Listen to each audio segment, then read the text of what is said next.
Hitler তার দেশে communist এবং ইহুদিদের গণহত্যা চালানোর জন্যে তার গণহত্যা চালিয়েছিল, এবং চালানোর পরে যখন সারা পৃথিবী জানতে পারলো যে সেই দেশে কি ধরনের জুলুম চালানো হয়েছে, কিভাবে গণহত্যা চালানো হয়েছে, কয়েক মিলিয়ন জার্মান নাগরিককে হত্যা করা হয়েছে, তখন সারা পৃথিবী বলেছিল যে আর যেন কখনো এরকম দানবের আগমন না ঘটে।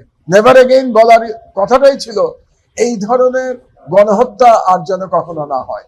তো আমি সেই প্রেক্ষাপটে বাংলাদেশে বলেছি যে শেখ হাসিনাও একজন ছোটখাটো হিটলার ছিলেন। হিটলারের মতো ক্ষমতা তার ছিল না, কিন্তু মানসিকতায় তিনি হিটলারকে ছাড়িয়ে গিয়েছিলেন। হিটলার কোনোদিন বলে নাই হত্যা করো এবং লাশ গুম করে ফেলো। হিটলারও করেছে, হিটলার তার মেকানিজম দিয়ে হলোকস্ট চালিয়েছে, কিন্তু এভাবে সরাসরি নির্দেশ দেয়া কাউকে যে হত্যা করে লাশ গুম করে দাও, এটা হিটলারও কাউকে বলে নাই। কাজে মানসিকতার দিক দিয়ে হিটলারকে হাসিনা ছাড়িয়ে গেছিলেন।